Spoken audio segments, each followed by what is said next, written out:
I mean, you can see her hamstrings are starting to pop through again. The you know, her glutes, the shape is coming back to where it was. But mainly we're looking at is the ratio of like here to here and like how that shape is. And her waist is really coming in now. When I saw her a month ago, she came out to Denver, actually 3 weeks ago, I think, and her waist is already smaller. So the main thing right now is like figuring out what's the new recipe for Ashley, who's been off stage for a couple years and starting fresh again, basically.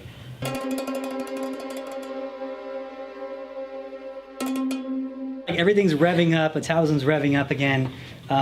We both expected the results to be like flying through like normal, and because we've never known anything other than that. It's always been just she starts working a little bit harder and the results just fly back.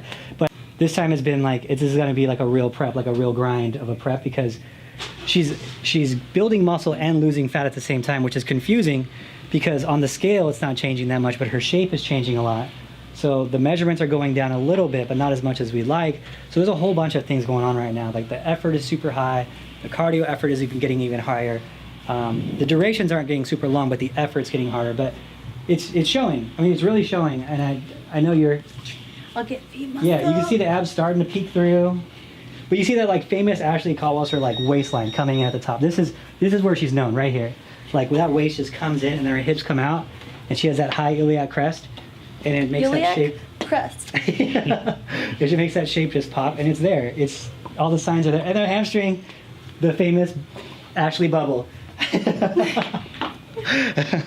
Abs are a little puffy. Yeah. I mean, everything's a little puffy, but I just see like the shape is there. I feel like I'm seeing less and less like little divots and stuff when I do that. They're almost completely gone now. Yeah, thank goodness. Yeah, I don't know. Some days are leaner than others, but I am starting to see a little bit of V. Yeah, and you can see like down here if you're having shape down in this area here, you're getting pretty lean. So I would say right now it's probably closer to like if she could lose a solid 12 pounds of just fat, she'd be pretty much stage lean. And so it's 9 weeks to do it. A little faster the timeline than we'd like, but I think it's possible to get there. It's just going to be hard. You know, it's going to be effort. It's going to be harder effort this time. Why do you wear a weight belt? Especially if you're not even training legs, right? People Correct. ask me, because I wear this, well, it's upside down. I wear it for legs, I wear it for shoulders, I wear it for back. So I pretty much wear it for everything except for abs, obviously. For me, it provides support and it keeps me from like pushing out my abs, which can kind of make a not so pretty, you know, figure. We'll do a lot of different things throughout the year. So our goal isn't strength training. We're not trying to be powerlifters. We're trying to be, you know, bodybuilders and basically shape the physique as much as possible. So little things like wearing a belt to keep the waist tight and minimize the oblique walls from being used throughout exercises is great. Now, we're trying to do is really we have these goals with Ashley of trying to get down to this last notch here. I'm on the second to last. Second to last. And so the more she wears it, I mean people will argue this and say, oh, you can't train your waist or whatnot, but I've been doing it for years and been watching people do it for years. I disagree, yeah. And it has been a big difference. I've worked with girls. If I work with a girl for over a year, I can get her waist down 2 inches in the same shape she was from one show to the next, just based on waist training. And so we'll start with the belt at this point.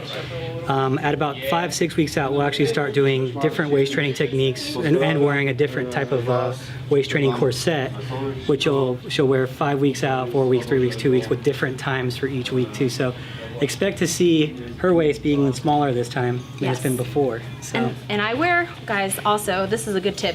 One of these is great to put under here. And why do I do that? Is because the edges can, if you have it on tight, they're gonna dig into your sides most likely. So this really keeps it from like digging in, even like the ribbing right here keeps it from like digging in and pinching and marking up my stomach. So it's a lot more comfortable to wear something like this or a neoprene wrap underneath. And that way, not only you're getting a good sweat, but it's protecting from those edges of the belt. This is, in case you guys are wondering, a Cardillo belt. So it is leather. It is a high quality belt.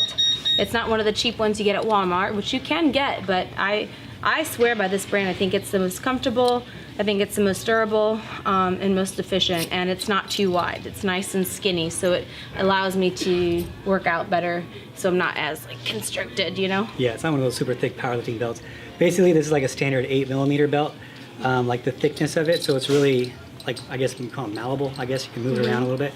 but it also a non-breathable belt too, getting her sweat going in that area a lot too helps. And then she really does crank on this thing. So her having that under it is just really just more for comfort. But the goal of this is to crank on this belt and make it really, really tight. And you get better at working out with it. At first, when you crank on it, you can't breathe that well when you're lifting, and it kind of messes you up. But after just like a week or two of doing it, you'll be able to really crank on it and not really affect your workout. So a lot of these bikini women will start off lifting like a bodybuilder, and you should, if you don't have enough muscle, you should start lifting like a bodybuilder, and you should thicken the abs just to the point where they get definition where you can see in them. But as soon as you get that bulkiness where you can see each dip in the ab, because you got to build that at first, and as soon as you get there, you kind of just want to maintain it. You don't want it to get bigger and start building the obliques out and building the abs too far out. Girls generally don't do very well when they have really blocky abs, so you just want to get the shape, build them till you get the shape, and then you're sculpting. So with bikini, it's a little bit different. You body build to get to that base, and then you basically bikini sculpt. So there's body building and then bikini sculpting, and that's when we're kind of doing with her is we're trying to get her waistline to be 2 inches smaller, trying to get her hips to be 1 inch bigger, or at least stay the same while we're cutting.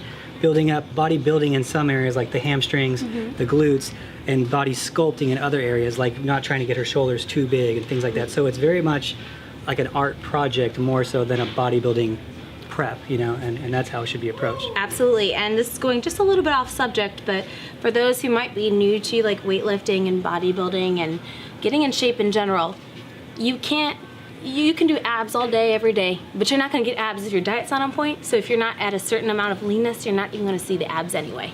A good rule of thumb is if a woman is at 15% body fat, her abs should be showing if she's got good development. And guys at about 10%, their abs should be showing if they have good development.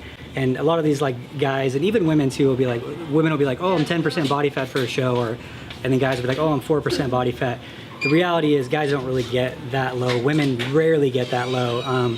It's just very uncommon for someone to get that low in body fat. Even professionals, like a professional bodybuilder might get to that 5% marker, like a top level condition. Phil Heath might hit that high 4%, but an average men's physique competitor walking around saying he's 4% body fat is just not happening. So be realistic with your body fat too. Ashley will probably be on stage somewhere in the 14%, and that's going to be pretty lean, 14, 15%. It's going to be very lean body fat. If you look at top level women's physique competitors, if you look at a Heather Grace, she's one of the only ones I've ever seen get to that 10%, the true 10% body fat, and her glutes are striated, fully conditioned. It's crazy levels of lean. So just be real. I just say that because I want you to not about bragging, saying, oh, I'm 10%. I don't care if you say that. It's more about being realistic for people who are at 20%, who think they have to get to 10%. It's just be realistic. 15%, 16%, you're gonna be awesome looking on the beach for a girl. 10% for a guy, you're gonna be pretty shredded, pretty happy with that. So just be realistic, that's all. And another thing is we all lose fat in different areas faster. So some people might hang on to fat a little bit more in their abs, or they might lean out the fastest in their abs. We're all different. Some people are pears, some people are apples, some people have an even distribution of fat. So also take that in consideration as well. Yeah guys, stay tuned for more. This is Ashley Kaltwasser at Ashley K Fit signing off with Adam Bow. At Team Elite Physique. Talk to you guys later. Keep watching for some more stuff coming up soon.